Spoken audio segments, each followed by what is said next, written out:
Hola a todos, ¿cómo estáis? Mi nombre es Juan Jesús Vallejo. Soy periodista, escritor y el director del programa Noche de Misterio en Caracol Radio. Pasaron a la historia como los guerreros de Cristo, monjes a la vez que empuñaban la espada. Su nombre, los Templarios. Pero su historia no solamente está repleta de incógnitas y de misterio hasta el día de hoy. Realmente los Templarios nos dejaron un testamento en piedra. Con todo el dinero que ganaron, impulsaron el arte gótico. Un arte que nos muestra que Dios, en vez de ser oscuridad y castigo, era luz. Catedrales que eran máquinas de espiritualidad. Unas catedrales que siguen teniendo un mensaje oculto que nadie ha sido capaz de descifrar. Pero si queréis saber sobre esto y mucho más, no os perdáis el último podcast de Noche de Misterio en Caracol Radio. Templarios y catedrales. Noche de Misterio. Juan Jesús Vallejo.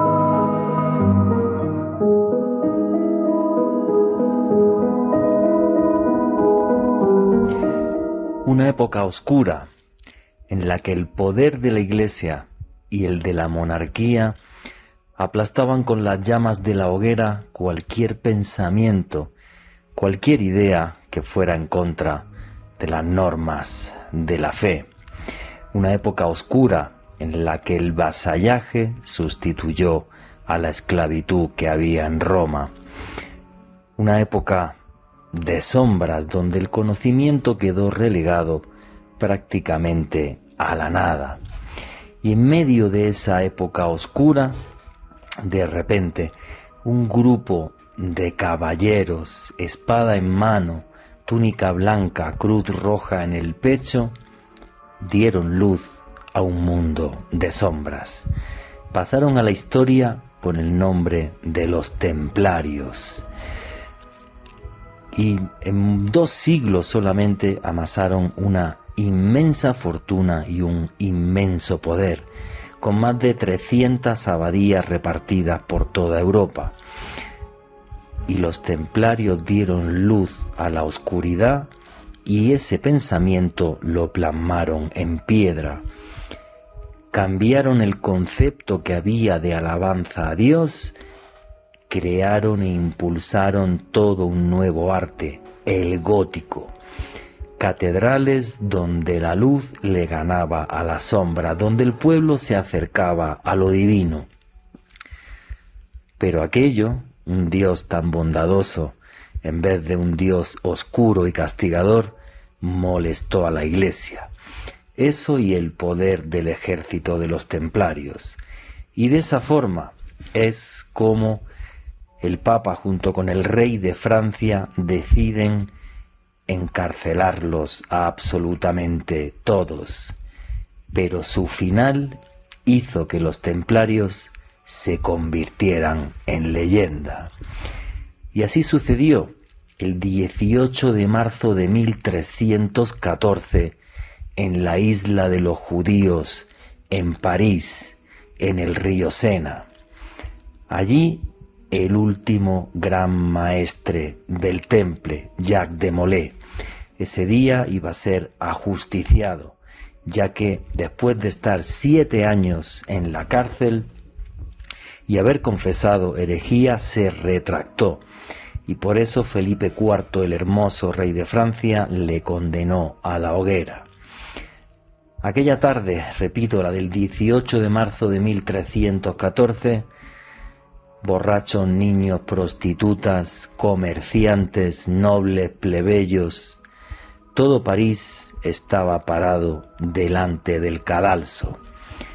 Y allí, Jacques de Molay, delante del sacerdote que oficiaba su ejecución, dijo que no se retractaba, que el rey de Francia Felipe IV y el Papa Clemente V eran los herejes, eran los contrarios a la palabra de Dios.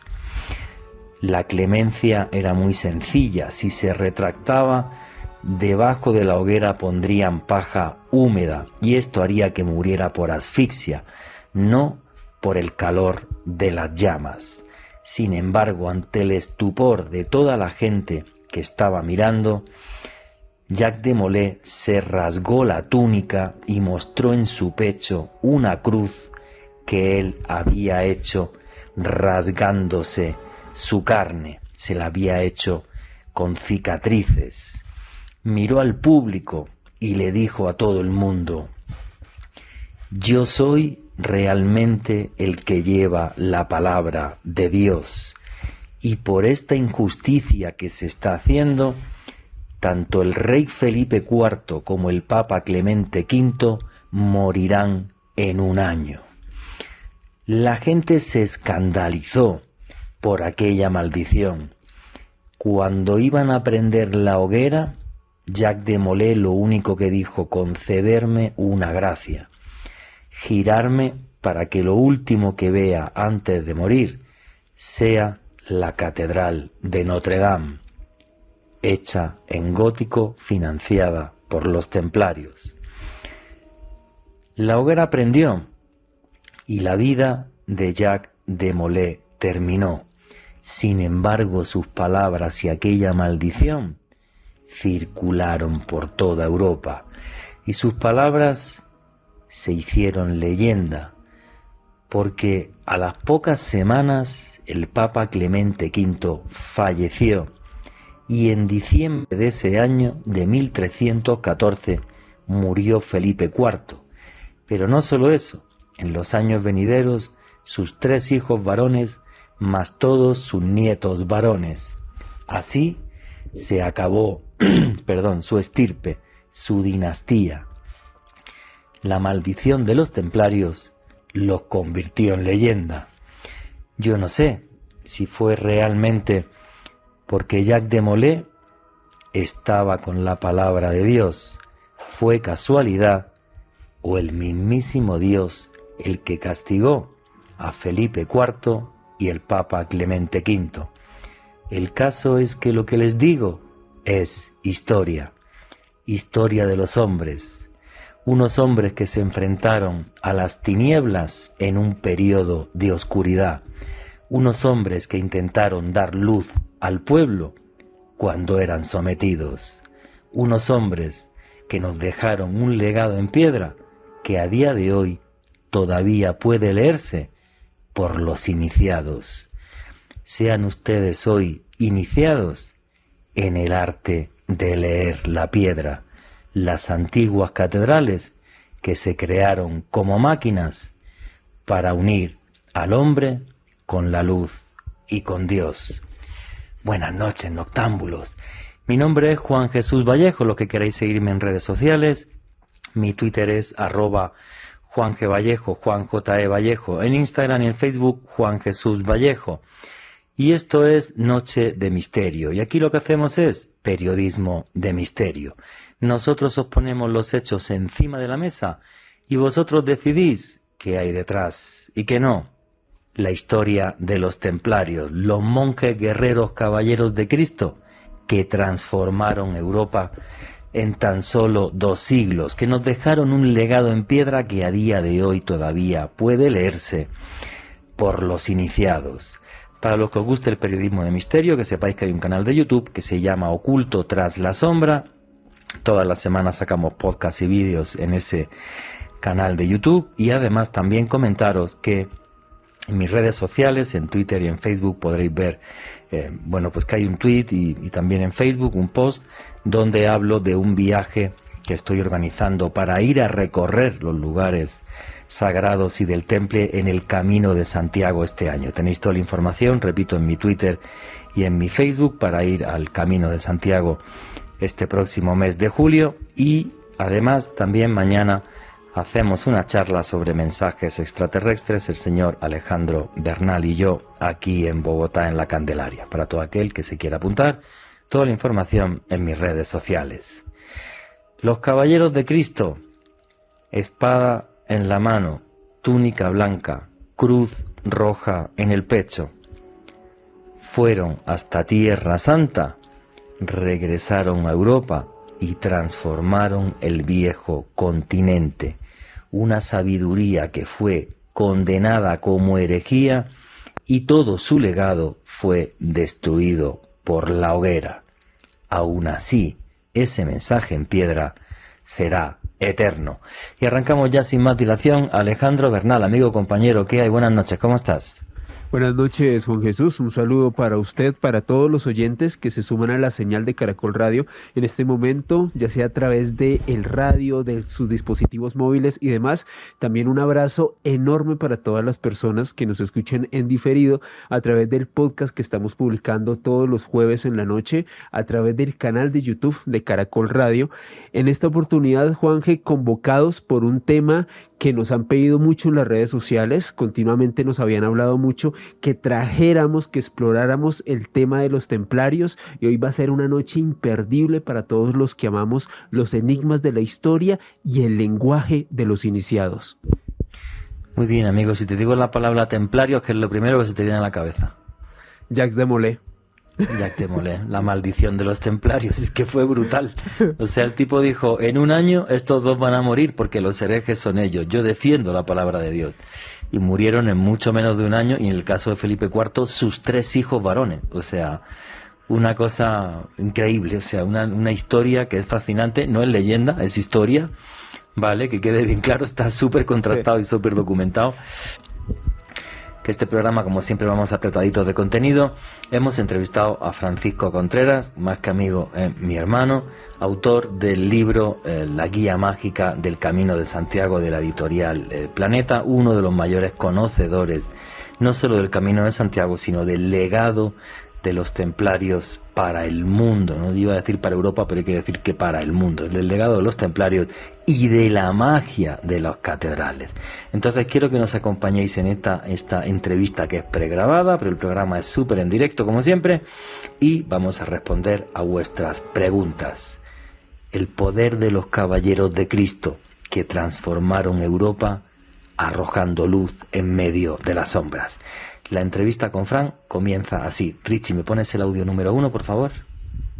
Templarios y catedrales, una suma, una mezcla que es tremendamente mágica. En un tiempo, la Edad Media, un tiempo de oscuridad, donde de repente apareció una luz que cambió el mundo, una luz que se pudo ver en catedrales cuando se inventó el arte gótico, y los templarios detrás de todo esto. Pero la persona que sabe muchísimo de esto y que tenemos aquí hoy como invitado es al señor Francisco Contreras. Hola, Fran, ¿qué hay? Buenas noches, ¿cómo estás? Un placer, Juanje, un placer, Alejandro. Un placer estar con todos vosotros una vez más.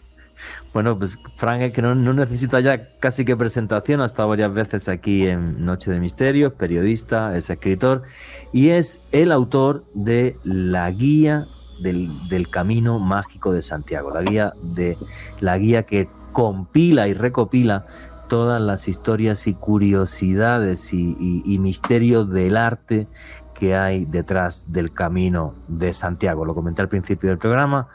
Este año vamos a hacer un viaje al camino con Francisco Contreras. Tenéis toda la información en mis redes sociales. Fran, ¿cómo se vive en el camino esa magia de templarios y de catedrales? A cada paso, a cada paso.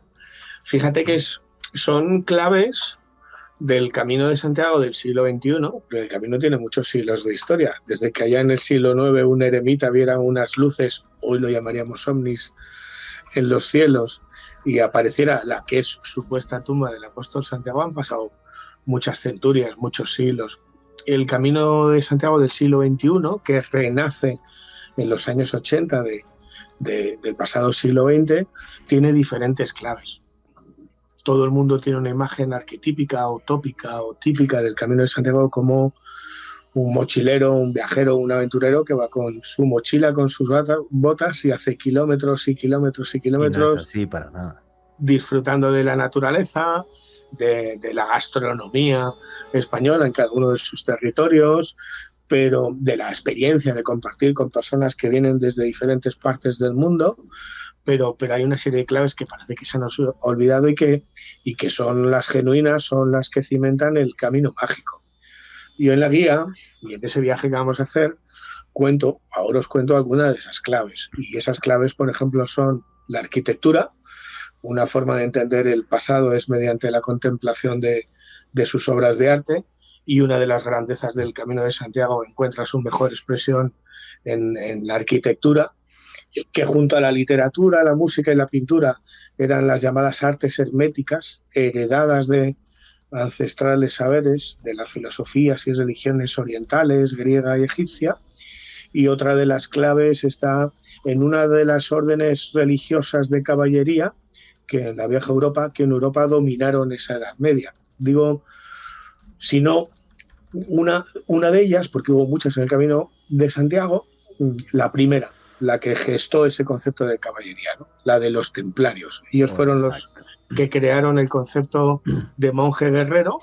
Ellos fueron los primeros, entre comillas, bueno, entre comillas no, ellos fueron los primeros yihadistas en la Edad Media. San Bernardo de Claraval creó el concepto de mata al infiel y vas al cielo, y ellos son una orden de caballería que a día de hoy, en pleno siglo XXI, está rodeada de misterio y cabalga entre la historia y la leyenda.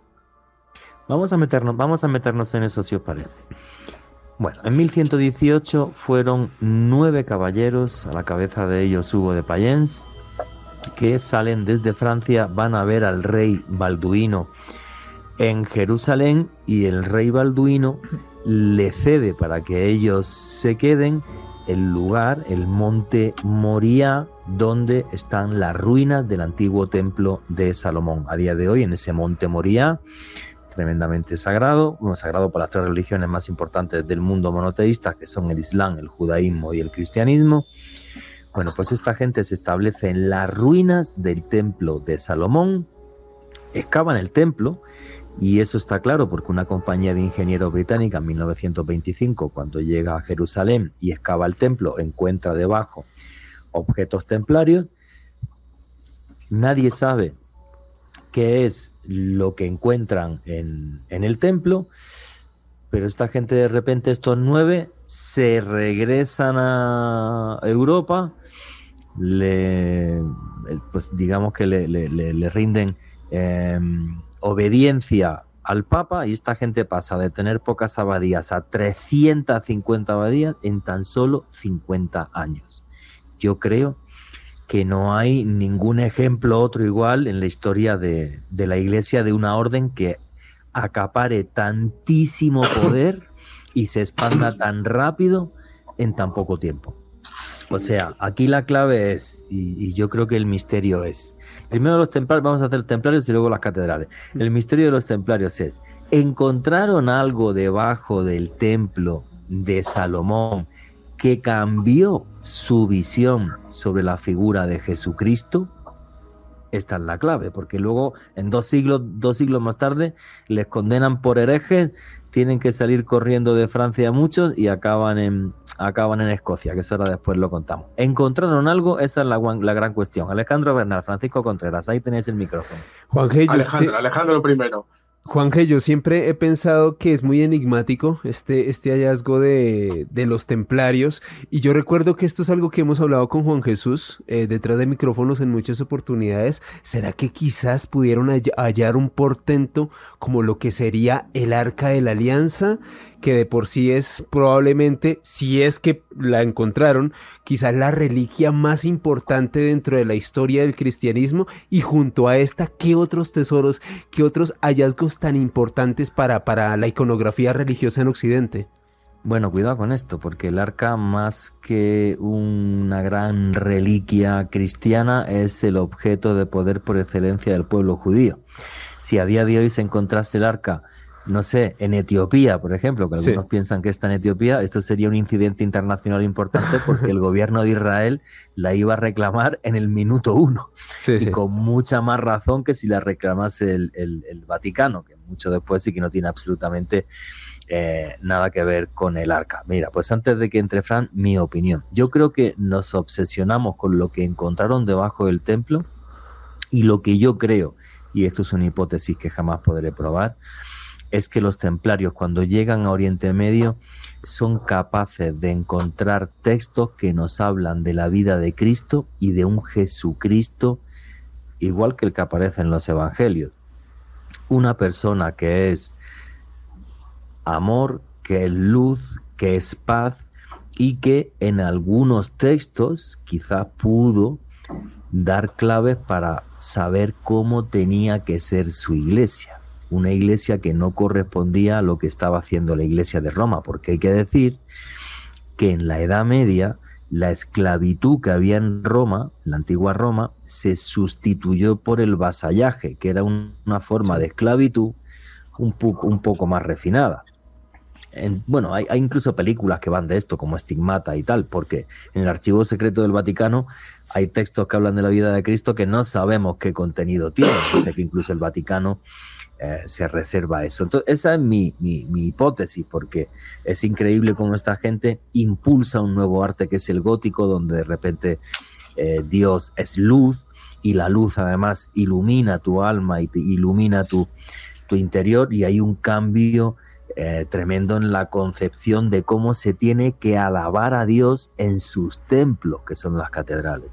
Esa es mi hipótesis, o sea, que ellos llegaron a ciertas conclusiones respecto a la vida de Cristo que no tenían que ver con las que defendía la Iglesia Católica, pero falta la opinión de Fran Contreras. Bueno, yo suscribo todo lo que decís. Yo creo que cuando hablamos de los templarios habría que analizar diferentes puntos que siempre se nos escapan.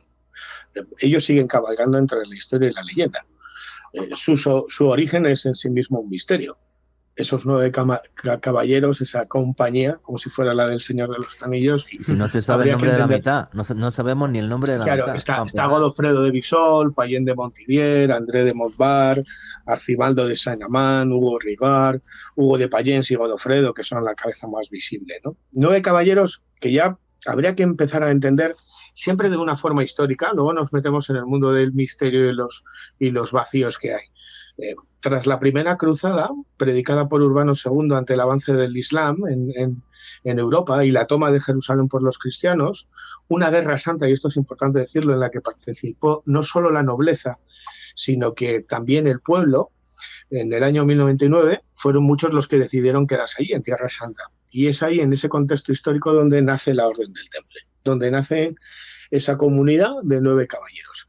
Y ya empiezan las preguntas. 9 caballeros que eran muy mayores para aquel tiempo, para ser caballeros, que nadie sabe realmente cuál era el propósito final y el objetivo final de unirse y viajar a Jerusalén.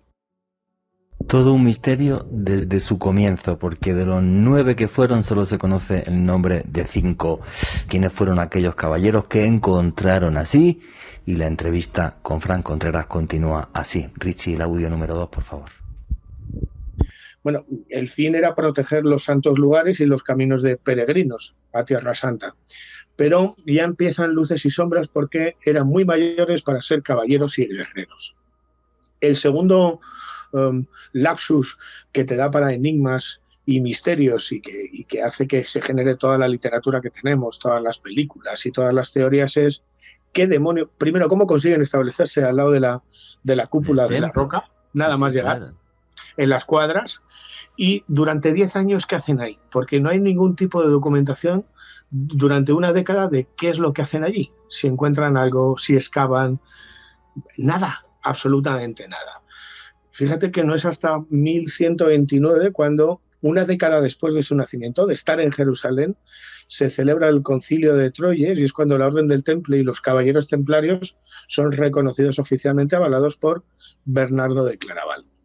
En esa génesis, la de la propia orden, es donde empiezan los misterios, porque no hay respuestas. Para las otras órdenes religiosas sí, para esta no. A partir de ahí yo uniría 2 nexos. Uno el histórico y otro el espiritual. Mira, yo no sé si encontraron el Santo Grial que tanto he buscado como tú, Juanje. Yo he podido tener la supuesta reliquia, el Grial de la Catedral de Valencia en mis manos. Yo no sé si protegieron y custodiaron la Sábana Santa de Turín, ante la cual también he estado en Turín. No he llegado a ir a Etiopía por el Arca de la Alianza, pero espero hacer un viaje en busca de la Arca de la Alianza a Etiopía. Ahora no se puede, amigo, por desgracia. Yo no sé si encontraron algún tipo de reliquia. Lo que sí que creo que encontraron es conocimiento. Y ese es parte de su poder. La verdad os hará libres, dicen, ¿no? O decían. Y ellos encontraron en la verdad su libertad y su poder. Durante casi 2 siglos fueron los amos del mundo. Primero por un poder económico y luego por un poder espiritual. Esas 2 causas fueron las que acabaron con ellos. El económico porque desde un punto de vista práctico y racional, al estar cuidando a los peregrinos y las vías de peregrinación se establecieron en lugares de paso de peregrinos, ellos crearon el sistema financiero que hoy tenemos, fueron los primeros en la Edad Media en crear el concepto de cheques, fueron los banqueros del mundo y llegaron a hipotecar a todos los reyes de Europa. Esa fue una de las causas por las que el rey de Francia les persiguió, pero su relación en Oriente con el misticismo musulmán, con el misticismo hebreo, hizo que cobraran conocimientos en artes que en la Edad Media para el mundo cristiano estaban prohibidos. Por ejemplo, medicina, astronomía, astrología, cartografía, cultos ancestrales paganos. Ellos yo creo que descubrieron que detrás de los dogmas de la Iglesia que defendían, pues había más de cultos paganos. De ahí esa veneración a las vírgenes negras que ellos trasladaron en el siglo XII a Europa, camuflando así cultos a Astarte o a la diosa Isis egipcia. Sí. Ellos trasladaron un tipo de arquitectura diferente a todo. Fueron los impulsores del gótico con esa arquitectura musulmana. Es decir, ellos manejaron una serie de conocimientos y la verdad les hizo libres, que fueron además las causas de su fin. Tenían hipotecados a todos los reyes de Europa y al Vaticano, a la Iglesia de Roma, les molestaba mucho esa serie de conocimientos espirituales que iban trasladando, no todos, una parte, en diferentes rutas de peregrinación, como la del Camino de Santiago. Ellos eran los boinas verdes de la Edad Media. Ellos, a cambio de su ayuda en la Reconquista, en la Cruzada Iberosolar en España, la Reconquista la ganamos en España con la ayuda de los templarios en la batalla de Navas de Tolosa, pero a cambio de esa ayuda a los reyes de la Hispania cristiana, ellos pedían lugares específicos que eran cruces de caminos, poder, dinero, economía, pero también, y esto es muy importante, lugares de culto pagano desde tiempos ancestrales. Allí donde había un culto a un antiguo dios, al sol, a la luna, a una cueva, a una montaña, ahí se ponían ellos y ponían su templo y ponían a sus santos y ponían sus cultos. Y eso es muy curioso. Entonces hay una parte muy práctica que se nos olvida. Fueron los primeros yihadistas y todo lo que generaron. A España trajeron nuevos sistemas de cultivo que eran parte del mundo musulmán, los sistemas financieros, el tipo de arquitectura, pero luego hay una parte que es absolutamente alucinante, que seguramente tendría un grupo reducido de templarios, que es la espiritual, la simbólica, que es la que nos interesa, que a día de hoy está lleno de preguntas sin respuestas. Yo quería comentar varias cosas para que la gente se aclare. Perdón, el tema cuando Fran dice que fueron los primeros banqueros de la historia, que es cierto. Era muy sencillo, tú tenías que traer cosas de Oriente Medio, que es una zona muy rica, a la que llegaba la seda y otro tipo de productos de lujo. Tenías que traer eso hasta Europa y los templarios decían, vale, pues usted me hace, tú tienes que llevar 100 de Jerusalén a París, vale, pues yo te doy en París 90 y 10 me los quedo yo, pero tienen 90 seguro, mientras que si tú vas por el camino y te asaltan, amigo, ese es tu problema. Así se hicieron los primeros banqueros de la historia. Luego, lo otro que quería comentar, efectivamente, cuando ellos llegan a Oriente Medio y se enfrentan de repente y están mezclados con la espiritualidad musulmana y con la espiritualidad judía, que son completamente diferentes a la cristiana, pero que a la vez pueden ser complementarias. Claro, hay movimientos ascéticos musulmanes, también los hay judíos, como por ejemplo es el conocimiento de la Cábala.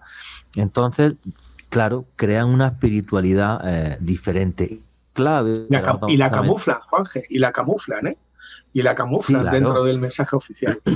Ahora no lo vas a comentar. Y luego la clave de esto es buscar lugares de adoración pagana para encima hacer templos. Alejandro Bernal, te quería hablar. Juan G., hay algo muy interesante hasta el momento en la disertación que estamos desarrollando, y es que hasta el momento estamos elucubrando sobre lo que quizás encontraron los templarios en ese templo de Salomón. Pero ¿qué dirían ustedes si yo les comento que la ciencia actualmente ha encontrado unos vestigios realmente interesantes en excavaciones que han hecho en esta zona allá en Israel? Para esto me remito a un estudio que realizó la Universidad de Tel Aviv en el año 2019 y resulta, Juan Gefrán y oyentes, que ellos hallaron un anillo que, de acuerdo a sus dataciones y sus estudios, es un anillo que tiene 2600 años de antigüedad, que le perteneció a un personaje que a propósito tiene una referencia bíblica prácticamente literal en este libro sagrado. Este personaje era un eunuco que se llamaba Nathan Melech, quien era el sirviente de un rey, del rey Josías de Judá. De acuerdo a estos expertos de la Universidad de Tel Aviv, les reitero, un anillo de 2600 años de antigüedad, y la referencia bíblica en la cual figura este personaje pertenece al libro de Reyes, en el versículo 23:11. Ahí hay una referencia específica sobre este personaje, del cual la Universidad de Tel Aviv encontró un anillo ahí en ese mismo lugar, en el templo de Salomón, un anillo de hace 2600 años. Bueno, pero para ti, ¿qué tiene que ver ese anillo con el tema de los templarios? Que me he quedado un poco loco. Juan G., hablando de la posibilidad de lo que pudieron hallar, a mí algo que me parece súper interesante dentro de esta información es que se habían elucurado muchas teorías dentro de los hallazgos físicos. Realmente, si bien se han hecho excavaciones, esta ha sido una de las que dicen, miren, aquí tenemos este objeto físico, le perteneció a este personaje aparece en la Biblia. Y aparte de eso... Y te refieres así a que podrían haber encontrado cosas como o bien el Santo Grial o bien el Arca de la Alianza. Exactamente. Bueno, el Arca de la Alianza, hay tanta gente que piensa que la tuvieron los templarios, que incluso los nazis la buscaron en Venecia cuando hicieron la operación Trompetas de Jericó para buscar el Arca de la Alianza. Antes de buscarla en la ciudad de Tanis, lo estuvieron buscando en Venecia. Fran Contreras, ¿encontraron el Arca o no? No sé si la encontraron. Desde luego sí que protegieron muchas de las grandes reliquias del cristianismo. El Grial, que hoy se custodia en Valencia, que sé que más avales tienes históricos, arqueológicos y por tradición. Ahora nos comentas por qué, cuando puedas, por qué el Grial de Valencia, el Santo Grial de Valencia, sería el único que sí tendría la posibilidad de haber sido la copa que le dio José de Arimatea a Jesús de Nazaret para hacer la última cena. Explícanos en unos minutitos, tío. Bueno, vamos a ver, la copa, no hay que confundir relicario con reliquia, ¿eh? Si ahora todo el mundo se mete en Google y pone Grial, Santo Grial de Valencia, va a haber una gran copa con unas asas, una nave, es solamente un cuenco de ágata. Bueno, es la única que aguanta el peso de la historia, de la tradición y de la arqueología, porque en los años 60 fue analizada por un catedrático de Zaragoza, de la Universidad de Zaragoza, Antonio Beltrán, y haciendo un estudio arqueológico determinó que esa copa bien podía estar o ser la copa que utilizó Jesús en la última cena. ¿Por qué? Por una serie de características. Y porque tiene 2000 años. Tiene 2000 años. Y aparte de tener 2000 años, el Grial, la copa de la última cena, estábamos hablando de una cena pascual judía, no cristiana. Entonces esa copa tenía que tener una serie de requisitos de tradición judía. Por ejemplo, no podía ser de madera, lo sentimos por Indiana Jones, no podía ser de metal. Y además es que José de Arimatea era muy rico. Claro, y era uno de los es más una ricos copa de bendición que se hereda de familia en familia. Es decir, tiene una serie de características que arqueológicamente determinan que coincidiría con el Grial, la copa de la última cena, y luego tiene una historia, porque hay un recorrido historiográfico desde que sale de Jerusalén hasta que llega a Roma, y desde Roma hasta que llega a España. Es más, en España circula por parte del Camino de Santiago de un ramal, el que va por Aragón, donde se le venera como la copa utilizada por los papas y la copa utilizada en la última cena, y a partir de ahí se vertebra todo un trabajo. Yo los llamo los CSIs de la fe. Son investigadores científicos, claro, que no tienen nada de fe, pero que analizan estas reliquias de una forma Histórica. pragmática y objetiva. Mira, yo no sé si encontraron algo los templarios. Sí lo protegieron, ¿eh? Yo estoy convencido de que el grial que hay en Valencia lo protegieron, estando ese grial que ahora está en Valencia, cuando estaba en los templos del Camino de Santiago, ellos lo custodiaron. De hecho, estuvo en el antiguo Reino de Aragón, y el antiguo Reino de Aragón fue la encomienda de la Orden del Temple por excelencia, con Alfonso I el Batallador. De hecho, donó todo el reino y se montó un follón padre a la Orden del Temple, todo el Reino de Aragón. Creo que custodiaron la sábana santa de Turín, no como hoy la conocemos, sino llamada el tetradiplon, que daría juego a esa imagen conocida por muchos, que es el de Baphomet. Sí, es la imagen de la sábana santa reducida en 4 partes, doblada la sábana en 4 partes. Creo que pudieron tener contacto con el Arca de la Alianza, pero yo voy a ser más pragmático, sin quitarle leyenda al tema. Yo creo que el gran poder de los templarios, primero el económico, la ubicación en los cruces de caminos y en las rutas de peregrinación, pero sobre todo el del conocimiento. Mirar, cuando en la Edad Media, en los siglos XI, XII, XIII, XIV, XV, mandaba la Iglesia de Roma en Europa, la medicina no existía como tal. No se podía abrir un cuerpo, mientras que la medicina judía era capaz de curar cataratas, y la medicina musulmana curar apéndices. Hay una novela fantástica, El médico, donde eso queda reflejado. Sí. A ese conocimiento tuvieron acceso los templarios. Allí donde los templarios se ubicaban, se asentaban en sus encomiendas, con ellos iban los mejores en cada disciplina. En el trabajo del hierro, de la madera, de la arquitectura, de los canteros, el trabajo de la medicina, el trabajo de la astronomía. Es más, no solamente tuvieron conocimiento o saberes que en Europa ni se imaginaban, sino que además lo cuidaron y les pudo servir. Mirad, hay una teoría fantástica. Hay que decir que esos saberes estaban prohibidos por la Iglesia Católica. Absolutamente. Disculpa, Fran, continúa. Absolutamente. Es más, hay una teoría fascinante que es de dónde vino o de dónde vino parte del poder económico de los templarios. Hay quien apunta que viajaron a América. Es plausible. Los templarios pudieron tener acceso a la cartografía musulmana, grandes navegantes, y sobre todo judía. De hecho, hay una teoría, que es la de que Colón sabía dónde iba, que no tenía toda la información, y que esa información le venía por cartografía judía. De ahí que en sus barcos llevaran cruces patés templarias. Sí, señor. Hay una teoría ahí. Es decir, yo creo que además de el Santo Grial, el Arca de la Alianza, la Sábana Santa, la lanza de Longinos, que tanta literatura y tanto, argumentos nos da para seguir buscando y no perdiendo la capacidad de soñar, nos tenemos que quedar también en lo práctico. Y lo práctico es que ellos, en la llamada oscura Edad Media, en un tiempo de sombras, fueron luz. Sí. Luz en temas muy prácticos, desde lo económico hasta lo terrenal y hasta lo espiritual. Y ese es el gran tesoro. Yo creo que su tesoro es el conocimiento. Eso es lo que hallaron, ese es el gran tesoro. Que sabían cosas que en Europa se desconocían y que las camuflaron y que las fueron expandiendo. Yo quiero comentar varias cosas. Has dicho un par de palabras que a lo mejor la gente no entiende. Has dicho la palabra Baphomet.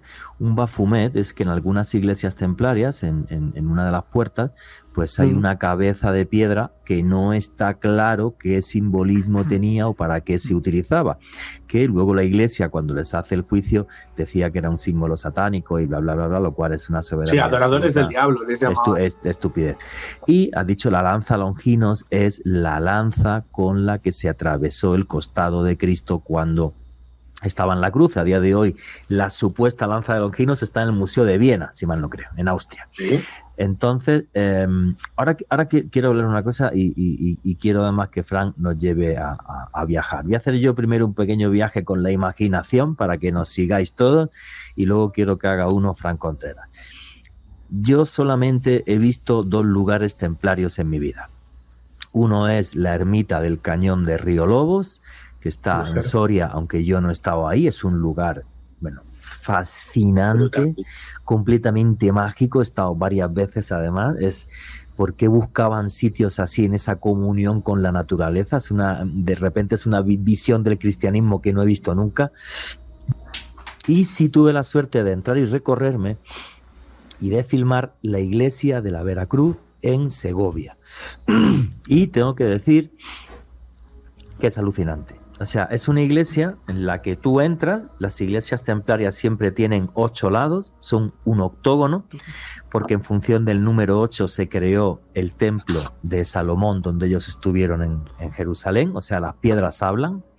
Entras y es un octógono, tú te metes en la iglesia, que está toda llena de marcas de cantería, ¿vale? Muchísimas piedras tienen una serie de símbolos extraños que, según la arqueología, que un cantero pues mandaba 40 piedras y le ponía la letra P, entonces le pagabas a Pepe, pero no está claro eso. Y cuando tú estás dentro, la única vez en mi vida que yo he visto esto, dentro de la iglesia hay una cosa que se llama edículo. Un edículo es que dentro de la iglesia hay una torre que surge hacia arriba. Entonces, tú subes por esa torre y arriba es una sala en la que se podía sentar X personas, me imagino que la gente más poderosa o con mayor sabiduría espiritual del temple, y arriba en la bóveda, si coges una escalera, pues hay una puertecita y hay un sitio allí, pues como para estar encerrado, haciendo penitencia, no sé, no tenemos ni idea de qué tipo de rituales se hacían ahí. O sea, es la iglesia más cristiana y a la vez pagana que he visto en mi vida. Es una cosa súper loca. Yo he tenido la suerte, que es un sitio que está en el Camino de Santiago, ojalá podamos ir a verlo los que os apuntéis al viaje que estamos planificando Fran y yo, que es Eunate. ¿Cómo es Eunate por dentro? Yo no conozco Eunate. Cuenta qué es Eunate, dónde está, cuenta eso. Y haznos volar con la imaginación, Fran. Si te tengo que decir una frase, te diré una de las que me dice mi sobrina. Eunate te revienta la cabeza cada vez que veo una serie de Marvel últimamente, ¿no? Te revienta. Bueno. Yo no he estado en Eunate, me encantaría ir, pero como os estaba comentando ahí en la entrevista, de los lugares más enigmáticos que he visto en mi vida, y no lo puedo comparar con ningún otro templo cristiano, es la iglesia de la Veracruz. Hay que decir que en España solamente hay 3 abadías templarias que quedan intactas a día de hoy, que son Eunate, la del Cañón del Río Lobos, y la iglesia de la Veracruz. Tal y como os estaba comentando, ahora nos contará Fran en la entrevista, en el siguiente bloque, cómo es Eunate, la de las 100 puertas, pero la de la Veracruz es una cosa, o sea, fascinante. Y aparte, pues como decía, es un octógono, entras, todo está lleno de símbolos raros por las paredes, que son esas marcas de cantería, el edículo, que es esa torre que sale de una parte de la iglesia, desde dentro de la iglesia, y en la que arriba se reunían los caballeros templarios. No sabemos qué rituales hacer porque no quedan textos, todos los destruyó la iglesia. Me impactó mucho en la parte de la bóveda ese sitio para meterse alguien a hacer no sé qué ritual.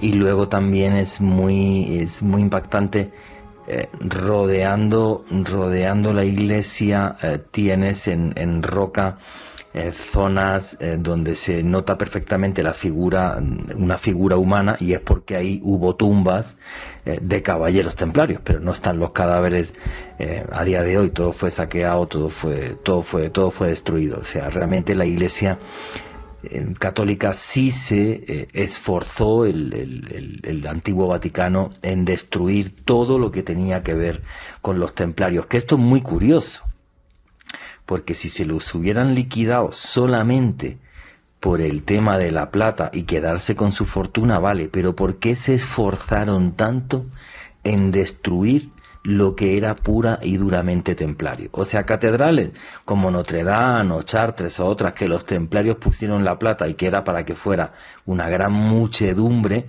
no, pero los sitios suyos, puros y duros, como es esta iglesia en la que estuve, queda muy poquito, pues porque todo fue destruido. Alejandro Bernal. Juan G., yo creo que parte de lo que usted comentaba hace unos instantes, de esos esfuerzos ingentes de la Iglesia Católica por intentar soterrar ese legado de los templarios, tiene que ver precisamente también con algo que nos decía Fran en la entrevista, y es el conocimiento, esa búsqueda de conocimiento que ellos tuvieron y sobre todo el conocimiento que obtuvieron. Ese sincretismo que surgió y que usted muy bien lo manifestaba, entrar en una iglesia templaria es entrar no solamente en el templo más religioso, más cristiano, sino también más pagano al mismo tiempo. Es algo realmente impresionante. Es una cosa muy loca y es una sensación muy extraña, sobre todo cuando te metes en el edículo y agarras un péndulo y el péndulo se vuelve loco. O sea, realmente conocían la radiestesia, el cómo se movían las corrientes geomagnéticas por la Tierra. O sea, es una cosa fascinante. Y la otra ermita, que no la he descrito, que es la ermita del Cañón del Río Lobos, pues está en un cañón, ¿vale? Enfrente hay una cueva donde seguramente se hacían rituales, y es un paraje realmente fabuloso. O sea, y además siempre buscando antiguos sitios paganos. ¿Y qué están preguntando los noctámbulos ahora mismo, Alejandro Bernal? Aquí Carlos Serpes nos dice lo siguiente: ¿es cierto que los templarios tenían en su poder el cáliz donde tomó vino Jesús y además la Biblia escrita por María Magdalena? Bueno, hay muchas teorías sobre el tema del Santo Grial. Que hay que decir que toda la historia del Santo Grial realmente aparece en la Biblia, en el Nuevo Testamento, porque hay una última cena de Cristo donde se instaura la Eucaristía, y esta última cena se hace en la casa de José de Arimatea, que era un señor muy muy rico. Y esto ya es por tradición cristiana, no porque aparezca en ningún texto antiguo. Se dice que José de Arimatea recogió sangre de Cristo cuando Cristo estaba en la cruz y le atraviesan el costado. Recoge sangre de Cristo, con lo cual, como esa copa tuvo sangre de Cristo, pues tendría unos poderes muy extraordinarios. Lo que sí está claro es que la buscaron los nazis cerca a la zona de Montsegur. Yo estaba haciendo esa ruta y estaba buscando allí también el Santo Grial perdido por las cuevas. Si la llegaron a tener los templarios, se especula con eso debido a que excavaron el templo de Salomón. Entonces, que en el templo de Salomón estuviera el Santo Grial, desde mi punto de vista no es fácil, porque lo que sí podría haber en el templo, que es donde se le pierde la pista histórica, es el Arca de la Alianza y otras grandes reliquias judías como sería la Mesa de Salomón. Pero esto es para hacer otro programa, ¿vale? O sea, la búsqueda es tan compleja que sería para hacer otro programa. Desde mi punto de vista, no es fácil que el Santo Grial estuviera en la ruina del Templo de Salomón, porque estaba en la casa de José de Arimatea. Cómo pasó hasta ahí me parece, con sinceridad, un poco extraño. Lo que sí llevaban los templarios siempre a la batalla era un trozo de la Vera Cruz, de la cruz de Cristo. Eso sí, que además Saladino luego se la quitó y esto fue todo un lío. ¿Qué más preguntas hay, Alejandro? Aquí Ángela Zapata desde Medellín nos pregunta lo siguiente: hay una leyenda que dice que los templarios tenían en sus tesoros el Santo Grial y hasta lo llevaron a Inglaterra para esconderlo. ¿Sería cierto o solo son cuentos para generar más entusiasmo hacia ellos? Bueno, más que Inglaterra, lo que sí hay clara una cosa, y esto a nivel histórico no cabe ninguna duda. Cuando los templarios son apresados, que esto además es una cosa única en la historia, porque el Papa y el Rey de Francia mandan cartas a todos los puestos de la cristiandad para que se abra un mismo día. Cuando ese mismo día se abren las cartas, la orden es capturar a todos los templarios. Bueno, pues ese día lo que está claro es que hay un buen grupo de templarios en Francia que van hasta el puerto de La Rochelle. Y desde el puerto de La Rochelle salen un montón de barcos donde estaría el tesoro del temple, aunque el tesoro del temple no solamente tendrían que ser objetos sagrados, como pudiera ser el Santo Grial o el Arca de la Alianza y todo esto, sino que en la orden del temple sus tesoros también serían sus archivos. Si habían tenido acceso a textos que hablasen de la vida de Cristo cuando estuvieron en Jerusalén o otras cosas, bueno, pues todos los archivos fueron en esos barcos desde La Rochelle, y esos barcos seguro paran en el puerto en Tomar, en Portugal, donde está una gran fortaleza templaria, y desde ahí van hasta Escocia, todo un ejército y un montón de barcos, y van hasta Escocia porque el rey Bruce está excomulgado. Entonces, como el Papa y el rey Bruce no se llevan bien, lo que hacen los templarios es que llegan a Escocia con ese gran tesoro que nunca se ha encontrado, y nos dejan un testamento en piedra que es la capilla de Rosslyn. Es lo último que hacen los templarios. Y de esto no cabe duda histórica o arqueológica ninguna. O sea, más que en Inglaterra había que decir Gran Bretaña y había que decir en concreto Escocia. Que los últimos templarios llegaron a Escocia, pelearon con el rey Bruce contra los ingleses, y que su tesoro llegó ahí, no cabe ninguna duda. ¿Qué más preguntas hay? Aquí mi tocayo Alejandro nos pregunta lo siguiente: ¿los caballeros templarios se convirtieron en masones o illuminatis? Bueno, eso sí está claro también. Que los templarios llegan a Escocia y la masonería nace en Escocia, de eso no cabe absolutamente ninguna duda histórica. Es la familia Sinclair la que los acoge, es la familia Sinclair la que crea un sello, y esto es súper curioso. En ese sello aparece el dios Abraxas, que sale de un huevo, y lo que significa es que para que nazca lo nuevo, lo anterior debe de morir. Ese es el simbolismo del dios Abraxas. Bueno, pues en ese sello está el dios Abraxas y dos palabras que lo dicen todo muy claro: Secretum Templi.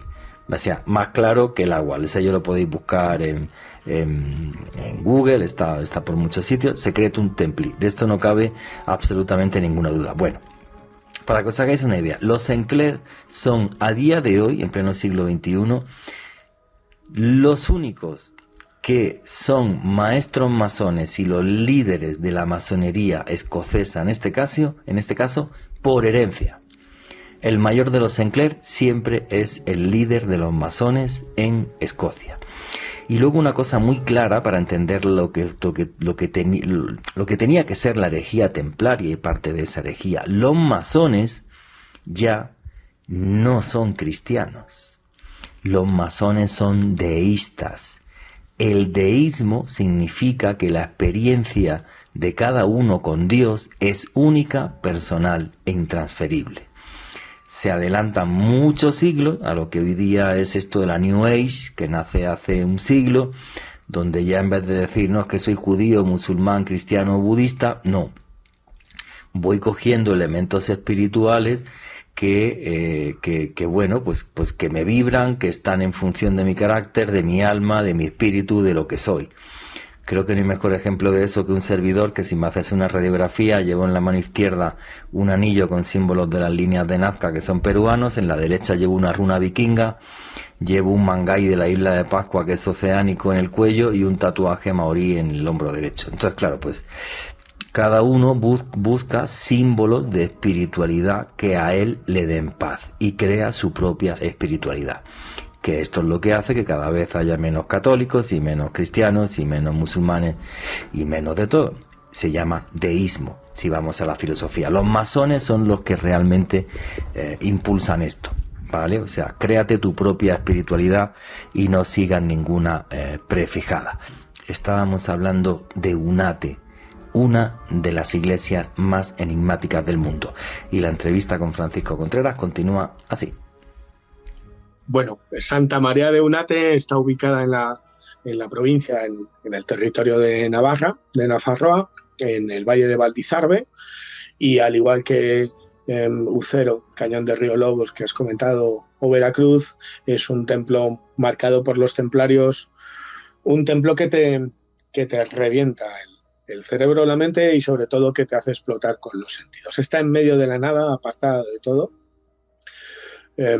A 4 kilómetros de ella está la que era la encomienda del Temple en Navarra, Puente la Reina Garés, donde todos los caminos se hacen uno. ¿Qué se sabe de ella? Pues muy poco. Dice la leyenda que hay una reina, seguramente la mujer de Alfonso I el Batallador, ahí enterrada, o de Sancho, no se sabe. Y lo que se sabe desde los años 70, que se ha empezado a investigar. es de estilo románico del siglo XII. Toda su planta es un octógono. Está rodeada por 3 arquerías. La llaman el Templo de las 100 Puertas porque cada una de esas arquerías tiene 33 arcos, siendo 99 en conjunto, y siendo el último arco la puerta por la que tú entras. Se adora allí a la Virgen de Unate, la original, talla negra, hoy desaparecida, y su cúpula es un espectáculo, porque su cúpula, a diferencia de cualquier otra cúpula en un templo románico, es una particular rosa de los vientos pétrea. Una rosa Los de nervios los vientos. son... Sí. Sí, los nervios son irregulares, confluyen todos en la cúpula, y entonces si tú superpones debajo de la cúpula un mapa de España, cada nervio te va indicando lugares marcados por los templarios. Te marca Ucero, te marca Toledo de la Veracruz, pero luego tiene algo más fascinante aún que todo eso, y es la puerta estelar, lo que llamo yo la puerta estelar, y es el pórtico de Unate, marcado por la leyenda y por el tesoro de los templarios, el conocimiento. Unate tenía 2 pórticos enfrentados. Dice la leyenda que cuando el maestro constructor estaba construyendo la ermita de Unate, el cantero decidió abandonar, maestros templarios, canteros templarios, okay. El cantero decidió abandonar la obra, desapareció. Entonces el maestro constructor le pidió a otro cantero que terminara la obra. 3 días más tarde volvió el cantero y le recriminó al maestro que porque él le había dado a otro el trabajo de esa puerta, la de Santa María de Unate. Y entonces él le dijo que se había ido, pero que si creía que tenía méritos, que le daba 3 días con 3 noches para hacer la misma puerta. El cantero templario se fue a los montes y una noche se encontró con una bruja y le pidió consejo. Y la bruja le dijo que tenía que coger un cáliz, coger agua del cercano río que hay y en una noche de luna llena utilizarlo como un espejo. Y así se forjó la puerta gemela de Unate, que hoy se puede ver al lado de Unate. Son 2 puertas gemelas que no son copias, sino que son simétricas. Se complementan una frente a la otra. Lo más alucinante, Juanje, Alejandro, de esa puerta es que lo que hay tallado en esas arquivoltas, es decir, en los arcos que cubren esa entrada, son la estrella de Sirio, el Can Mayor, la estrella de Proquión, el Can Menor, Orión, el Pastor Celeste, la representación de Osiris y Dioniso, Virgo, Perseo, Castor, Pólux, Géminis, el Cisne, el Águila, reminiscencias a equinoccios, solsticios. Es un calendario astronómico que dentro de la terminología arquitectónica se llama mesario, que servía como calendario para ese pueblo que no sabía ni leer ni escribir y daba referencias cuando tenía que empezar la cosecha, cuando tenía que empezar a recogerse la siembra, pero sobre todo fechas concretas y estrellas concretas para celebrar determinados rituales, seguramente de iniciación, porque Unate, al igual que la Veracruz en Toledo o Cañón de Río Lobo, Ucero, están marcados por una acústica muy particular, una luminosidad muy particular y ubicados en lugares con un geomagnetismo fascinante que hace que cuando entres ahí te quedes en silencio, escuches y respires, aparece un caleidoscopio de emociones, de sensaciones. Es algo fascinante. Oye, pero es una iglesia que nos conecta directo con las estrellas, claro, como los antiguos templos paganos. O sea, te hace mirar al cielo y ves unas estrellas que están reflejadas en la piedra. O sea, me parece fabuloso. El estilo románico y el estilo gótico, y eso lo veremos con todos los que se vengan al Camino de Santiago con nosotros, Juanje, tú lo sabes bien, no es un arte decorativo. En la Edad Media, en el Camino de Santiago, la gente no construía de una forma práctica o decorativa para que fuera bonito. Construía con un propósito. Cada piedra, cada sillar tenía un porqué y un para qué. Y los gremios de constructores, los que levantaron las iglesias románicas y góticas, construían con una serie de denominadores comunes. El lugar siempre con unas connotaciones mágicas, geomagnéticas, marcados por sucesos prodigiosos, y astronómicas, en concordancia con las estrellas, con el Sol, con la Luna, con el amanecer, con el atardecer, con el equinoccio, con el solsticio, de tal manera que lo que hacían es lo que yo lo denomino máquinas de espiritualidad. Eran máquinas de sentidos, de energía, porque ahí lo que se buscaba era el contacto con lo luminoso, con uno mismo, con la tierra, con las estrellas, con Dios. Eso es el gótico y el románico. Y te digo una cosa, cuando yo estuve en la iglesia de la Veracruz, debajo del edículo, tú coges un péndulo y se pone a moverse eso, pero como loco, no te puedes imaginar. Alejandro Bernal. Juan G., a mí algo que me parece fascinante sobre esta catedral de Unate, aparte de su arquitectura que me parece imponente, hermosísima, invito a todos los oyentes de Noche de Misterio que busquen en Google fotografías, es realmente increíble, es que muchos de las personas que han estudiado la estructura y la ubicación de este templo allá en Navarra establecen que muy probablemente fue un faro que le permitía iluminar el camino a los peregrinos del Camino de Santiago, una luz en medio de la nada, una luz en medio de la noche para que los peregrinos pudieran continuar realizando el Camino de Santiago. Otra de las teorías muy interesantes sobre esta iglesia de Unate, Juan G., Franny y oyentes, establece que quizás en algún momento fue un hospital de la Orden de San Juan, si bien existió documentación posteriormente sobre la existencia de esta orden, como tal no se le podría atribuir como tal este funcionamiento en nuestros días. No. Bueno, hay dos cosas, Juanje, Alejandro. Se llaman linternas de los muertos. Y no son teorías. Linternas de los muertos, explícanos eso. Sí. Eunate y Torres del Río, por ejemplo, que están en el Camino de Santiago, eran cementerios de peregrinos. Eunate, además de templo, era un cementerio de peregrinos. Ahí en el suelo están enterrados concheiros y peregrinos. Y en Torres del Río, que es una ermita muy similar, no igual, muy similar, que está a 30 kilómetros, también en Navarra, en pleno Camino de Santiago, exactamente igual, era camposanto de peregrinos. Se llamaba Linterna de los Muertos porque en la espadaña, en la cúpula, en la parte de arriba, que es posterior al templo, vamos a decirlo, se encendía una hoguera para que los peregrinos por la noche no se perdieran por la niebla. O sea, en el Camino de Santiago de la Edad Media se caminaba de noche y de día. Es más, seguramente de noche más por seguridad que de día, por los bandoleros y los atracadores y los peligros, ¿no? Y una de las formas de ubicación de donde estaban los templos eran con hogueras. A Unate se le llama la linterna de los muertos porque en la espadaña superior se encendía una hoguera que marcaba dónde estaba Santa María de Unate. Y hospital de peregrinos, todo lo que hoy conocemos como iglesias y ermitas en el Camino de Santiago, o gran parte de esos templos, nacen originariamente como hospital de peregrinos. ¿Y qué era un hospital? No el hospital que hoy conocemos. No solamente se curaba, sino que se daba alimento, se daba vino, se daba pan.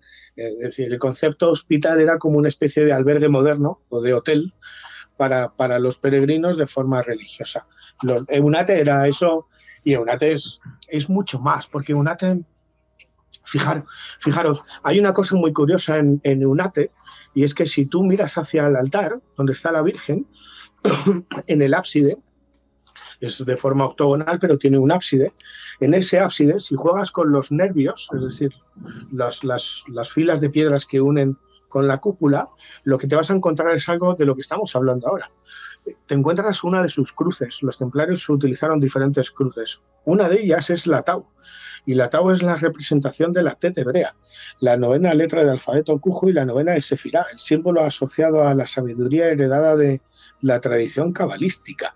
Wow. Y eso no deja de ser curioso, y eso no te lo cuentan en los libros de historias, ¿no? Parte de la simbología arquitectónica ligada a los lugares templarios. Bueno, pues hemos hablado de dos iglesias en las que hemos estado Fran y yo, que es la de la Veracruz y la de Segovia y Eunate, que está en Navarra, y ahora faltaría otra cosa. Yo ahí no he estado, y quiero que Fran también nos dé un paseo con la imaginación. Pasamos de catedrales o iglesias a... Sí. Castillo. ¿Cómo es el castillo de Ponferrada? Explícanos. ¿De Ponferrada? De Ponferrada. ¿Cómo? Que es un castillo templario. ¿Cómo sería si nos llevas de la mano con tu imaginación, Frank? Hacer una fotografía del del castillo más grande que hay en Europa, vinculado a los templarios, es difícil. El más grande de Europa, ¿no? No sabía, el más grande. templarios. Es la fortaleza militar templaria más grande de toda Europa. No Está en Ponferrada, en la Pons Ferrata, como era llamada. Fue construido en el siglo IX por Alfonso III el Magno, pero luego Fernando I la cedería a la Orden del Temple y ahí establecen su encomienda. Fíjate, me quedaría con detalles curiosos. Por ejemplo, las 12 torres que tienen, vinculadas a las 12 constelaciones. Esto es algo muy desconocido. Qué loco. Le llaman el castillo de las 12 constelaciones porque las 12 torres que rodean la muralla, el castillo tiene dos partes, la templaria, la más antigua, y luego la más moderna, que pertenece al conde de Lemos. Una es del siglo XII-XIII y la otra es del siglo XV-XVI. Bueno, las torres que rodean o que protegen esa fortaleza que está a orillas del río Sil, que era paso obligatorio de peregrinos, tienen una correspondencia con las constelaciones en el cielo. Vuelve a haber esa vinculación estelar con la arquitectura. Y me quedaría sobre todo con algo que tienen sus dependencias renovadas, que es Templu Libri, que es la biblioteca templaria, la mayor colección de documentos facsímiles dedicados a los templarios. Wow. Y no solamente eso, sino documentos, códices, beatos, cartografías medievales, tanto desde un punto de vista religioso como desde un punto de vista social y natural. El castillo de Ponferrada es misterio en estado puro, fascina y es una visita obligada. Y es un recorrido por lo que debía ser, fíjate, en el último camino, en octubre-noviembre estaba con su director, con Javier, y me contaba algo que desconocía, que es que, claro, ahora nos acercamos a las iglesias, a las ermitas, incluso a los castillos, Juan G. Alejandro, y vemos la piedra gris, ¿no? Como cuando vamos a Egipto, vemos la piedra marrón, gris. Bueno, esto no era así. En la Edad Media, todas esas ermitas, esas iglesias, esos castillos estaban pintados, estaban con vivos colores. Y el castillo de Ponferrada era de color blanco. Y me decía Javier, su director, Fran, imagínate cómo era bajar desde el Monte Irago, que es desde donde venimos los peregrinos, a 1.600 metros de altura, donde está la Cruz de Ferro, vas bajando y vas viendo el castillo todo de color blanco, como si fuera una estrella en medio de la nada. Y así lo tenían que ver los peregrinos, ondeando esas cruces paters rojas y blancas, como las de nuestro Atleti. El Atleti de Madrid, que además hoy estamos en cuarto, macho, hay que decirlo. Estamos en racha jugando al fútbol. Pero imagínate cómo tenía que ser aquel peregrino que llevaba kilómetros y kilómetros a sus espaldas, que había recorrido más de 1.000 kilómetros con esas sandalias, con esos harapos, con esa calabaza, ese bordón, y cuando bajaba de las montañas del Valle del Silencio del Monte Irago y se encontraba con esa fortaleza resplandeciendo de una forma espectacular. Es uno de los muchos secretos. A día de hoy yo me quedaría, por ejemplo, con lo que te he dicho, ¿no? La vinculación que hay de sus torres con las constelaciones, muy desconocida. Está marcado por la leyenda, dice que todavía se guarda un tesoro templario. Yo creo que sigue siendo el tesoro del conocimiento, vinculado a la astronomía en este caso, y sobre todo la visita obligada a una colección bibliográfica única. Sí, porque hay más de 2.000 ejemplares dedicados a los primeros escritos en la Edad Media, los beatos de Liébana, las primeras, los manuscritos miniados, las primeras cartografías que hay, y sobre todo los facsímiles y la documentación vinculada a toda la Orden del Temple. Ojo, y esto es importante decirlo, y hacía Alejandro alusión antes. Claro, ¿cómo sabemos que son del Temple muchos de los lugares de los que hablamos si no hay documentación?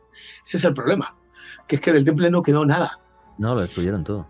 Lo destruyeron todo, documentación. Y los lugares que ellos tenían como posesión pasaron a otras órdenes religiosas que se encargaron de hacer desaparecer cualquiera de sus huellas. Correcto. Entonces, por ejemplo, lugares como Unate, que hablaba Alejandro, que posteriormente pasó a manos de la Orden de San Juan o de los Hospitalarios. Ellos ya se encargaron de destruir cualquier tipo de simbología que hoy hay que buscar, pero que queda patente solamente por la arquitectura. Los templarios eran los únicos que construían así y edificaban así. Oye, la gran pregunta de las preguntas. ¿Cuál? Muchísimos de estos lugares, que para mí también son máquinas de espiritualidad, y si las entiendes, te puedes transformar en ellos, como en la Edad Media se transformaba la gente. porque de repente Dios pasó de ser oscuridad y castigo a ser luz. Efectivamente eran paganos, eran antiguos lugares paganos, que se convirtieron en sitios sagrados para el cristianismo y en sitios mágicos donde contactar con lo divino. Y la entrevista con Fran Contreras culmina así. Estos lugares están puestos encima de antiguos lugares paganos. Todos. Y aquí hay dos versiones. Una es, la iglesia lo puso encima de lugares paganos para fastidiar a los paganos y decir, ya no vas a rezarle a tu Dios del agua o de las rocas o de las montañas o lo que sea, o al revés. Hubo gente, estos canteros que tenían un conocimiento también ancestral y dijeron, pues ahora la iglesia se va a fastidiar, ponemos el templo encima de un antiguo lugar pagano, pero vamos a seguir dejando símbolos que nos hablen de la naturaleza, de las estrellas, del agua, del viento, de la magia de la vida. ¿Cómo veis eso? A ver, ¿cómo veis esa pregunta y esas dos hipótesis? Yo lo tengo muy claro, no creo que se tratase de fastidiar, de una lucha de poder por los lugares. La Iglesia vertebró las rutas de peregrinación de la forma más fácil, siguiendo vías migratorias cuando el hombre era neolítico, vías comerciales desde tiempos romanos en el Camino de Santiago. Y de hecho la Orden del Cluny y la Orden del Cister vertebraron toda una serie de monasterios para dar cobija a los peregrinos. Y a ellos les daba lo mismo si era un lugar de culto pagano o no. Ellos trajeron sus monasterios, sus abadías y crearon esa vertebración de comunicación política, cultural, económica y religiosa. Yo lo vinculo más a los canteros y al trabajo de los canteros y al tipo de arquitectura que hicieron los canteros. Los gremios de constructores, los canteros, son un misterio en sí mismo, jamás me voy a cansar de decirlo. Son herederos de antiguas leyendas, sus conocimientos vienen desde época mesopotámica, egipcia. Hay quien incluso se lo atribuye al templo de Salomón, a Jerusalén, de ahí estaría relacionado con la masonería y con los actuales picapedreros. Ellos tenían una forma de construir que es ancestral y lo que hacen es prorrogar la sacralidad de lugares que ya eran de culto en piedra. Y más concretamente lo vincularía a los canteros templarios. Es decir, las grandes catedrales que hay en el Camino de Santiago, como la de Pamplona, se erige sobre un antiguo templo romano. Se prorroga la sacralidad, lo sagrado, lo mágico sagrado. La Catedral de Burgos, la Catedral de León, sobre un ninfeo romano. El castillo de Ponferrada se erige sobre un antiguo castro de la cultura castreña gallega. Es decir, se prorroga los gremios de constructores que contrataba la Iglesia y que contrataba el poder, eran los únicos hombres libres de la Edad Media, los gremios de canteros, por su forma de ver la vida, por su forma de espiritualidad y vinculados además a los templarios, lo que hacen es, en determinados lugares, no en todos, prorrogar una sacralidad con un fin. Y ese fin es la búsqueda de lo espiritual, el contacto con lo trascendente, la máquina de emociones, de sensaciones. Y hay un tema aquí que me parece fascinante, y es que esa arquitectura sagrada tiene detrás un conocimiento, incluso unas matemáticas que nos acercan a Dios a través de un número secreto que no es tan secreto. Alejandro Bernal, ¿qué es el número Phi? Juanje, antes de comentar sobre el número Phi, quiero dar un apunte para complementar lo que decía Fran, que me parece interesante, la forma en la cual estos maestros constructores de la antigüedad sabían que algunos de estos templos prerromanos o estos templos paganos, por así denominarlos, estaban ubicados sobre corrientes subterráneas. Y muchos de estos maestros, de estos constructores de la antigüedad, sabían que estas corrientes subterráneas, más bien el agua que corría por ellas, podía provocar campos magnéticos especiales que podían alterar el funcionamiento del cerebro. Para mí esa es otra de las claves fundamentales a la hora de elegir estos lugares, Juanje.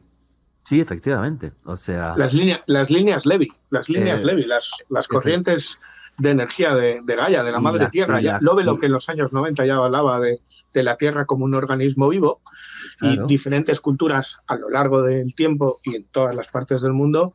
Nosotros hemos perdido esa capacidad, pero todas las culturas a lo largo del tiempo y en diferentes partes del mundo sabían ubicar esas líneas del dragón, esas líneas Levy, y tomaban a la tierra como un organismo vivo y las buscaban y utilizaban.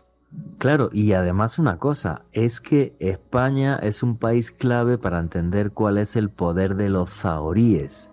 La Ah, sí. gente que buscaba el agua y entendía cuáles son las líneas geomagnéticas La sigue buscando, ¿eh? de la Sigue Tierra. buscando. Mira, Bueno, pues yo te voy cuando a decir, vengamos te- al camino, Juanje, sí, tú estuviste ahí en Ucero haciendo el reportaje a Llosá cuando estábamos en la tele juntos con el péndulo. Mira, vamos a pasar por diferentes lugares, vamos a llevar un péndulo y con ese péndulo vamos a hacer experimentación, si te parece, para que veamos los trazados de diferentes iglesias, no te voy a decir cuáles, pero son muy vale. especiales, de tres iglesias, para que con péndulo en mano veamos cómo trazaban los gremios de canteros sobre las líneas de corrientes, en unos casos de agua, como dice Alejandro, en otros casos geomagnéticas, Sí. que son por las que se diseñaba la base del templo. Y vamos a ir viendo con el péndulo cómo hay lugares donde te va trazando dónde está un muro, dónde está el otro, y cómo los gremios de constructores, los canteros, diseñaban esos templos en base a esas corrientes, en unos casos de agua, en otros casos geomagnéticas, para darle vida al templo. Es decir, Por los templos eso, no eran, eso es. los templos eran vivos. Cuando Por entramos en eso, una catedral hoy o a una iglesia, entramos y hay luz eléctrica, hay lámparas y hay bancos. En la Edad Media no había bancos, no había luz eléctrica y eran máquinas de espiritualidad porque, por ejemplo, las catedrales eran catedrales vivas. Había teatro, había mercado, había músicos. El único lugar donde se hacía el oficio religioso es en lo que hoy llamamos el coro. Pero el resto de la catedral, que además siempre tienen 4 entradas, eran calles techadas dentro de la gran ciudad porque había vida. La gente se movía, recorría, cantaba, danzaba, reía. Es decir, eran lugares muy comerciaba especiales. todo. Sí, Sí, comerciaba. es que para mí eso es clave, lo de las máquinas de espiritualidad. El tema de los zahoríes y cómo son capaces de sacar esas líneas y cómo son capaces de encontrar el agua y cómo esto es un arte y es un conocimiento todavía vivo. Bueno, yo sé manejar las varillas de zahorí y el péndulo, que es algo maravilloso, pero bueno, yo tengo un tío mío que tiene fincas en el sur de España, donde tenemos un problema de agua muy importante.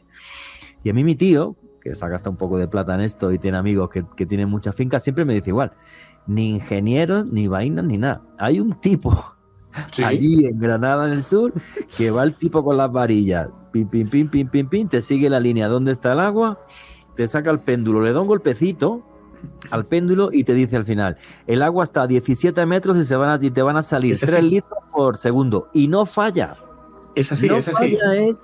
No falla. O sea, y efectivamente, utilizaron ese conocimiento que nos relaciona íntimamente con la naturaleza y con la tierra para hacer estas máquinas de espiritualidad. Es que es una cosa que se palpa, no es una metáfora. Sí. Bueno, y los zahoríes siguen existiendo, ni Uri Geller, claro, ya le gustaría Uri Geller, pero en España te vas a cualquier pueblo del norte o del sur y en los pueblos saben perfectamente cuál es la persona adecuada cuando tú tienes una finca, como bien dices, Juanje, y hay que hacer un pozo y se le llama al lugareño, al vecino, que tiene ese don. Dentro del mundo de lo paranormal sería llamado radiestesia, con esos péndulos y esas varillas. Sería otro programa aparte, otro programa aparte, pero es sabiduría ancestral y son personas con una sensibilidad muy especial, con un don que ni compran ni venden y que son capaces de determinar. Bueno, esos conceptos son sobre los que se cimentan los templos en el Camino de Santiago y la gran mayoría de los templos en la Edad Media, del románico y del gótico. Alejandro, ¿me quieres hablar? Y luego cuéntanos qué es el número phi. Venga, sí, precisamente les quería comentar sobre el número phi, sobre este número tan importante, esta proporción con la cual se construyeron muchos de estos templos. La proporción áurea o proporción de oro, eso es. Esta proporción áurea, esta proporción de oro, esta forma en la cual estos maestros constructores crearon estos templos, Juan Jesús, Fran y oyentes. Bueno, para muchos de los estudiosos como tal, esta relación numérica aparece en la Biblia. De hecho, se atribuye que Dios le pudo dar esta misma proporción a Noé para construir el arca e incluso a Moisés también para hacer el arca de la alianza. Para comentarlo en números y de una manera más concreta, si tomamos un rectángulo cuyo lado menor y lado mayor tengan una relación de 1 a 1,168033. Ese es el número phi. Si logramos identificar esa relación en un templo, muy seguramente estos maestros constructores utilizaron como proporción de este número perfecto, de este número de Dios, para edificar estos templos. Ahora, no solamente lo podemos ver en construcciones, lo podemos ver en diversas manifestaciones de la naturaleza. Es como si algo dentro de nosotros nos predispusiera a que cualquier cosa que tenga esta relación, esta proporción, lo viéramos de una manera prácticamente perfecta. Los caracoles, Juanje, tienen esta disposición en su crecimiento. Esta espiral. La espiral del caracol se forma en torno al número 1,1680. 8033. Y muchas cosas que hay en la naturaleza crecen y se desarrollan en torno al número 1,1680 y muchos más decimales. Exactamente. Entonces, y hay algo interesante, y perdóname, Juanje, por interrumpirte. También, de hecho, algunos expertos, análisis en arte antiguo y demás, establecen que cualquier cosa que nosotros identificamos visualmente con esa proporción de 1,168033, la vemos automáticamente hermosa. Es como si algo dentro de nuestro interior, de nuestra naturaleza, identificara que algo que tiene esa proporción lo viéramos perfecto. Porque es la armonía. Hasta la música. Claro, es la armonía de la naturaleza, efectivamente. Cuando te metes dentro. Pero fíjate qué flipante es esto, hablando de máquinas de espiritualidad. Cuando te metes dentro de uno de esos templos, estás dentro de un número que refleja la armonía natural, cómo tienen que crecer y desarrollarse las cosas. Y en la Edad Media, como decía Frank, que la gente no sabía leer y escribir, entraban dentro de esa máquina de espiritualidad que, sin ellos tenerlo claro, conectaba directamente con nuestro alma. ¿Por qué? Porque está hecha y construida en función de un número, que es un número que refleja cómo es el crecimiento. Primero natural. Conectaba con lo sensorial, que es algo que hemos olvidado en pleno siglo XXI. Juan, hemos perdido la capacidad de sentir, nos hemos vuelto más pragmáticos, ¿no? Más homínidos de coger y más racionales de sumar y pesar. Y el hombre de la Edad Media, el hombre de la Edad Media era un hombre sensorial, era un hombre que se movía por el oído, por la vista, por el olfato, por los sabores. Entonces, en aquel tiempo en el que se construía para un pueblo que no sabía ni leer ni escribir, los templos medievales, el románico y el gótico, eran las modernas televisiones, era el Google. Hoy nos ponemos delante de una catedral, sabemos leer determinados símbolos y simbología, otra la hemos perdido, porque, como bien dice Alejandro, cada uno de los gremios de canteros y órdenes religiosas trabajaban con un lenguaje, un ortodoxo, pero otro hermético, y cada uno venía de su padre y de su madre, os lo voy a decir así. Cada uno tenía su propia escuela, pero aquel hombre medieval sabía interpretar perfectamente, poniéndose delante de un pórtico, en qué iglesia estaba, a qué santo estaba dedicado, qué reliquia se daba, qué mensaje tenía, qué liturgia se hacía. Es más, cada una de las partes de la iglesia, desde la portada con sus arquivoltas, pasando a la nave central, pasando al ábside, tenía su propia simbología. Eso para el pueblo llano. Luego había otra parte de ese pueblo que sabía leer los símbolos ocultos que hoy ignoramos y que hemos perdido, que tenían un mensaje más sincrético, más transformador. Y es para qué servía ese templo y qué se debía hacer en ese templo. Y eso es un campo apasionante, y relacionado además con la única huella de los canteros, que son los signos lapidarios o las denominadas marcas de cantero, que las había de pago, las mismas en los mismos sillares para que fuera pagado su trabajo, de posición o ubicación, cómo se tenía que poner el sillar, y luego las marcas de los maestros constructores, que es un lenguaje secreto que hoy hemos perdido, que no sabemos qué quiere decir, pero que seguramente hablaba de lo que se tenía que hacer, qué ritual o qué se tenía que buscar en un determinado templo, en una determinada fecha, en un determinado momento. Es que en esas catedrales y en esos lugares yo creo que se mezcla todo lo que es lo pagano, con un conocimiento ancestral que sí fue recuperado con los templarios, con ese número mágico que es el número Phi, que es el número de armonía de la naturaleza, con figuras fantásticas que apenas ya no tenemos tiempo de hablar, como por ejemplo son las gárgolas, esas gárgolas que nos miran desde las afueras de los templos y de las catedrales y que nos están diciendo algo, esos dragones y esos animales fantásticos. Entonces, creo y tengo muchas ganas de ir al Camino de Santiago este año contigo, si Dios quiere. ¿Qué es eso, no? O sea, conectarnos con nosotros mismos. Creo que eso es lo que hacen ese tipo de viajes y de peregrinaciones. Fran, hemos llegado ya al final de la entrevista, pero tienes ahí un par de minutitos para tus conclusiones, tu cierre y que animes a la gente que se venga al camino. Bueno, conclusiones pocas, porque lo mejor de hablar de templarios, de catedrales y de gremios de constructores es que te hacen no perder la capacidad de soñar y de seguir buscando, porque cada dato te lleva a otro. Entonces, es el misterio que se resuelve, pero que te abre otras incógnitas, y es lo apasionante, ¿no? Al final es como el camino de Grial, es un camino de conocimiento, porque una cosa te va llevando a la otra, y al final, cuando llevas recorrido un camino, descubres que lo que has ganado es en sabiduría y en conocimiento. Y, por supuesto, animaros a todos a que os vengáis con Juanje, conmigo, a un viaje transformador, diferente, único, espectacular, durante 14 días para recorrer el norte de España, pero sobre todo recorrer la ruta histórica, cultural, artística, religiosa, espiritual, pero sobre todo mágica y transformadora, más importante que hay en el mundo en pleno siglo XXI. Aquí tienes a un peregrino, a un hospitalero. Os voy a cuidar, te voy a cuidar, tengo muchas ganas de verte, tengo muchas ganas de que caminemos juntos, y a todos los que vengáis.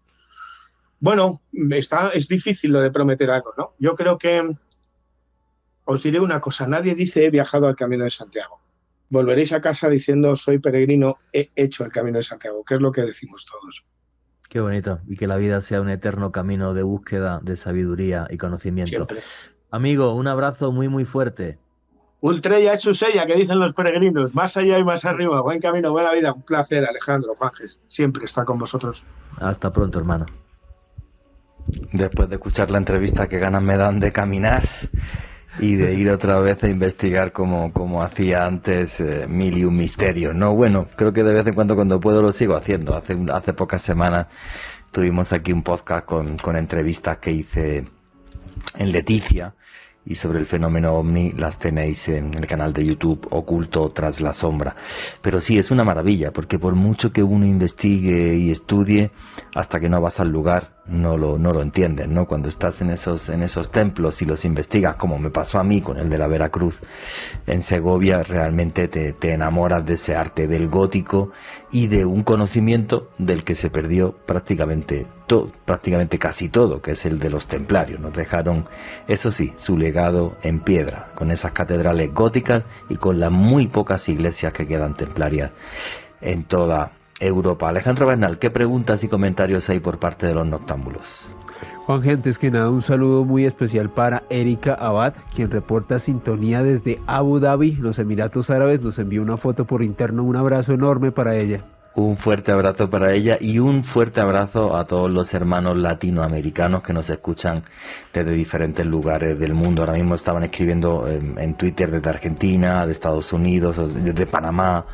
Así que un fuerte abrazo a todos. Somos todos parte de la familia del misterio. Yo creo que el misterio es lo que más une y en estos tiempos de odio, pues yo soy tremendamente feliz de ver que la familia del misterio está en todo el continente y que todos los sábados trina gente de todos los lugares. Y luego en los podcasts, tanto en Oculto tras la sombra como aquí en Caracol, hay comentarios de toda Latinoamérica. Así que bueno, ¿qué preguntas y comentarios hay, Alejandro? Aquí Rogers Rodríguez nos pregunta lo siguiente: ¿existen los templarios en la actualidad? Bueno, hay muchas órdenes ahora de gente que dicen, bueno, pues que son templarios y que recogen el antiguo espíritu del temple, pero no, los templarios a día de hoy no existen. O sea, la realidad tal y como existían antes, como monjes, guerreros y con ese conocimiento esotérico, a día de hoy no existen. Esa es la realidad. ¿Qué otra pregunta hay? Aquí Marluz nos dice lo siguiente: ¿Por qué luchaban los caballeros templarios y hasta cuántos hombres se calcula que conformaron esta orden? No sé ese último dato, cuántos hombres fueron. Lo que sí tengo claro es lo siguiente. Cuando se crean los templarios, y esto es una cosa que es muy difícil de entender, el Papa Inocencio II, que es el que está cuando se crea la orden, básicamente en sus fueros lo que se dice es: los templarios son el ejército de la cristiandad, están bajo la orden directa del Papa. Eso es algo único en la historia. ¿Por qué? Porque era un ejército, pero tú tenías un ejército templario, por ejemplo, en Francia, o en Italia, o no sé, en Polonia, o donde fuera, y aunque fuera un ejército polaco, francés, o de donde sea, solo le rendían, digamos, obediencia al Papa. Claro, eso le daba un poder tremendo a la Iglesia y un poder tremendo al Papa. Y eso es algo único, esa obediencia que le tenían al Papa, y como cuando se crea la orden, eso es así. Y luego lo que es inexplicable es que pasan de 3 o 4 abadías a 350 prácticamente en apenas 50 años. Eso es una barbaridad, porque aparte hacía falta una gran cantidad de dinero para poder hacer eso. Por eso hay mucha gente que teoriza sobre la posibilidad de que los templarios hubieran llegado a América mucho antes que Colón, y que con esa plata que trajeron de América, o ese oro, pudieron hacer ese tipo de hazañas económicas y de arquitectura en tan poco tiempo. ¿Alguna pregunta, algún comentario más? Sí, aquí Jenny Garzón nos dice: ¿actualmente se siguen los lineamientos de los templarios? No entiendo qué significan los lineamientos de los templarios. No entiendo esa pregunta. O sea, si te refieres a lineamientos por su filosofía o algo así, ni siquiera sabemos qué es lo que había detrás de ellos. O sea que ni idea, la verdad. Algún comentario. Mira, aquí estoy viendo. Por ejemplo, Carlanga nos dice: saludos desde Palmira Valle, desde que vi la serie en Netflix Nightfall, quedé encantado con el tema de los templarios. ¿Qué opinan si llegaron a América antes que Colón? Buena pregunta, amigo.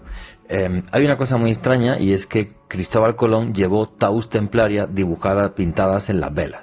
Eso es muy raro. Muy raro, muy raro. Es como si a lo mejor Cristóbal Colón hubiera tenido conocimiento de algún tipo de manuscrito templario que tuviera un mapa de la costa, por lo menos de la costa americana.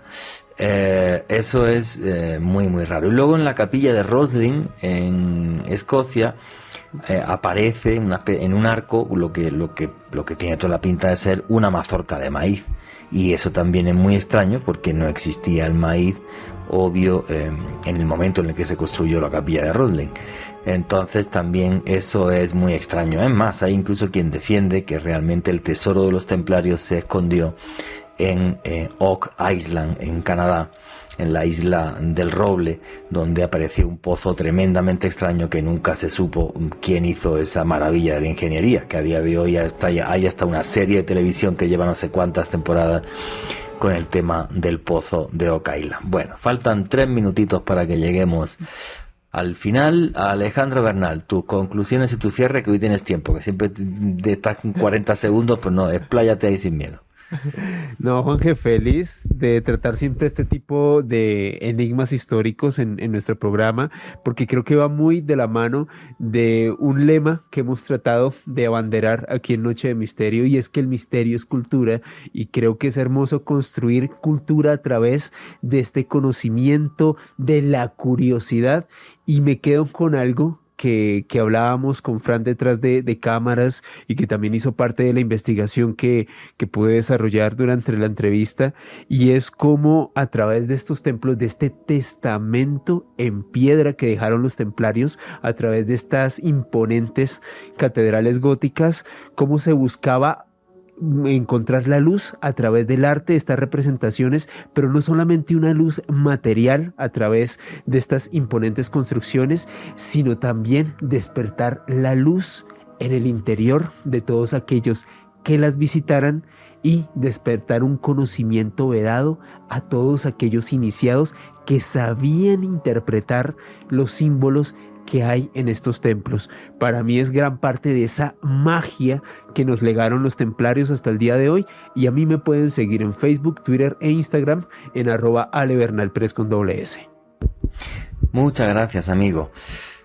Bueno, pues tengo muchas ganas de caminar por ese camino de Santiago, tengo ganas de introducirme en esas iglesias, en esos templos que son máquinas de espiritualidad, en ese testamento en piedra que nos dejaron hombres hace casi 1000 años y que sigue hoy vigente. Es una pena que el hombre sea ciego, nos hayamos vuelto ciegos y no sepamos y no seamos capaces de ver, de leer, de comprender y de sentir y vivir esa magia que se vive solo en lugares muy muy especiales. Yo sí creo que al final siempre gana la luz.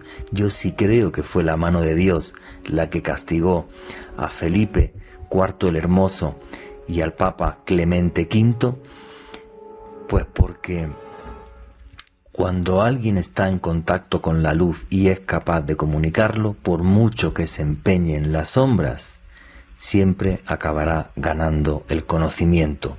Nunca renuncien a la magia en sus vidas y nunca olviden que vivimos en un mundo mágico porque está repleto de misterio.